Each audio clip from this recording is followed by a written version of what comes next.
కాకినాడ తీరంలో భద్రత పేలవంగా ఉందన్నారు డిప్యూటీ సీఎం పవన్ కళ్యాణ్. దానికి సంబంధించిన బ్రేకింగ్ చూస్తున్నాం. భద్రతపై కేంద్రానికి లేఖ రాస్తానన్నారు పవన్ కళ్యాణ్. కాకినాడ పోర్ట్ స్మగ్లింగ్ కు అడ్డాగా మారిందన్నారు. స్మగ్లింగ్ అనేది కేవలం బియ్యంతో ఆగదన్నారు పవన్ కళ్యాణ్. 100 కిలోల ఆర్డీఎస్ తీసుకొస్తే పరిస్థితి ఏంటంటూ ప్రశ్నించారు అధికారులను. తాను కాకినాడకు వస్తానంటే రావొద్దని కొందరు మెసేజ్లు చేశారన్నారు పవన్. మంత్రి చెప్పినా చర్యలు చేపట్టడం లేదంటూ అధికారులపై మండిపడ్డారు. డిప్యూటీ సీఎంగా ఉన్న తనకే అధికారులు సహకరించడం లేదన్నారు. ఏపీ గంజాయికి అడ్డాగా మారిందన్నారు పవన్. రూపాయి పెట్టుబడి లేకుండా రేషన్ బియ్యాన్ని తీసుకెళ్లి ఆఫ్రికా దేశాల్లో కిలో 70కి అమ్ముతున్నారని మండిపడ్డారు పవన్ కళ్యాణ్.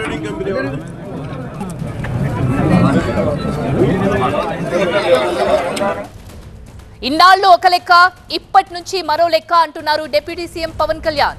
కాకినాడలో ఇల్లీగల్ వ్యవహారాల అంతు తేలుస్తామంటున్నారు.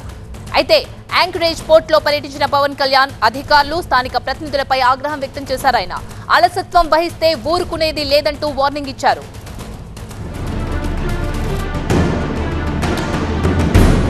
కాకినాడ యాంకరేజ్ పోర్ట్ అక్రమార్కులకు అడ్డాగా మారింది. కొన్ని ముఠాలు రేషన్ బియ్యం సహా పలు రకాల వస్తువులను ఓడలో విదేశాలకు తరలిస్తున్నాయి. ఈ విషయం తెలుసుకున్న కాకినాడ కలెక్టర్ షాన్ మోహన్ 2 రోజుల క్రితం సముద్రంలో బియ్యం లోడు వెళ్తున్న ఓడను చేజ్ చేశారు. సినీ ఫక్కీలో సముద్రంలోనే ఓడను నిలిపేసి తనిఖీలు చేశారు. 5 కంటైనర్లలో విదేశాలకు తరలిస్తోన్న 38,000 టన్నుల బియ్యాన్ని పట్టుకున్నారు. వీటిలో 640 టన్నుల రేషన్ బియ్యాన్ని గుర్తించారు. ఓడను కస్టమ్స్ అధికారులు బోట్లకు కట్టేసి కాకినాడ పోర్టుకు తీసుకొచ్చి దర్యాప్తు చేస్తున్నారు. ఓడలో భారీ ఎత్తున రేషన్ బియ్యం పట్టుబడ్డ విషయం తెలుసుకున్న డిప్యూటీ సీఎం పవన్ కళ్యాణ్ కాకినాడ పోర్టును సందర్శించారు. మంత్రి నాదెండ్ల మనోహర్ తో కలిసి బోటులో సముద్రం లోపలికి వెళ్లారు. కలెక్టర్ షాన్ మోహన్ పట్టుకున్న రేషన్ బియ్యాన్ని పరిశీలించారు. యాంకరేజ్ పోర్ట్ నుంచి టన్నుల కొద్దీ రేషన్ బియ్యం అక్రమంగా రవాణా అవుతుంటే ఏం చేస్తున్నారని అధికారులపై మండిపడ్డారు Pawan Kalyan. Port officer Dharmashastra, DSP రఘువీర్, సివిల్ సప్లై డీఎస్ఓ ప్రసాద్ పై ఆగ్రహం వ్యక్తం చేశారు. స్థానిక ఎమ్మెల్యే వనమాడి కొండబాబుకి సైతం పవన్ కళ్యాణ్ చురకలంటించారు.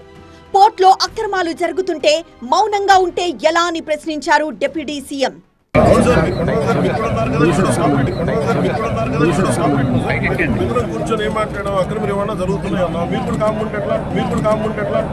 అధికారుల తీరుపై డిప్యూటీ సీఎం పవన్ కళ్యాణ్ అసహనం వ్యక్తం చేశారు.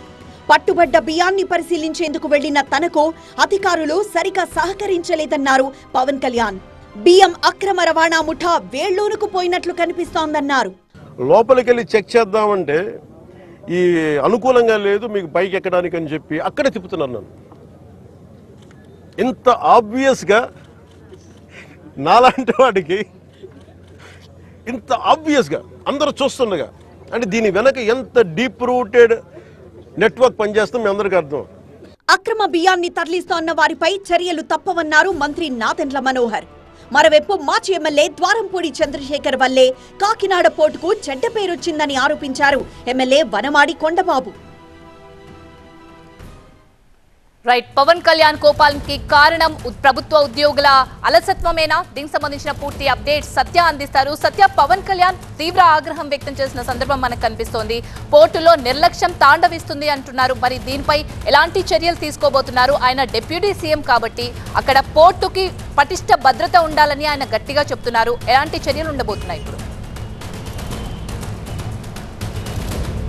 ప్రధానంగా డిప్యూటీ సీఎం పవన్ కళ్యాణ్ 3 అట్ల మీద శ్రద్ధ సాధించారు. ఒకటి ఏదైతే అక్రమ రేషన్ బియ్యంతో పాటు 2 గంజాయి రవాణా, 3 అమ్మాయిల స్మగ్లింగ్. అంటే అమ్మాయిల స్మగ్లింగ్ వ్యవహారం కూడా మొదట ఇది అంత ప్రాధాన్యత లేదంటే దీనికి సరైన రీసెర్చ్ జరగలేదు. అందులో భాగంగా ఈ పోర్టును ఉద్దేశించి పవన్ కళ్యాణ్ మాట్లాడారు. 2 ఏదైతే అక్రమ రేషన్ బియ్యానికి సంబంధించి 1000 టన్నుల బియ్యం తరలిపోతున్న నేపథ్యంలో స్థానిక అధికారులు తీర్మానాలి, పాత వాసులు ఇంకా పోలేదనేది పవన్ కళ్యాణ్ చెప్తున్నారు. ఏదైతే ఈ రోజు సివిల్ సప్లైకి సంబంధించిన అధికారులకి చాలా సీరియస్ వార్నింగ్ ఇచ్చారు. కొన్ని పేర్లు కూడా సిబ్బందితో నమోదు చేయించుకున్నారు. అలాగే స్థానిక ఎమ్మెల్యే వనమాడి కొండబాబు కూడా ఇన్ని మీటింగ్లు సమావేశాలు ఏర్పాటు చేసింది ఈ రకంగా బియ్యం దొరికేందుకు కాదు, మనం కూడా ప్రజల కోసం పనిచేయాలనేది ఒక చురకలంటించారు. ఓవరాల్గా షిప్లో లోపలికి వెళ్ళినప్పుడు దాదాపుగా 6 అంతస్తుల నౌక, స్టెల్లా నౌకానికి సంబంధించి ఆఫ్రికా వెళ్తున్నటువంటి నౌకలో దాదాపుగా 6 అంతస్తుల నౌకలో 3 అంతస్తుల్లో 1000 మెట్రిక్ టన్నులకు పైగా ఈ అక్రమ రేషన్ బియ్యాన్ని గుర్తించి చూడడానికి వెళ్ళినటువంటి ఒక డిప్యూటీ స్థాయిలో ఉన్నటువంటి నన్నే ఆపారంటే ఒక డీప్ స్థాయిలో అంటే ఇక్కడ లోపల చాలా జరుగుతుంది, దీని మీద అంతా రీసెర్చ్ చేసిన తర్వాత ఒక నిర్ణయానికి వస్తాము. దీని మీద సిఐడి సిబిఐతో పాటు ఒక ఎంక్వైరీ చేసి దీని మీద చంద్రబాబుతో ఒక సమీక్ష నిర్వహిస్తాము.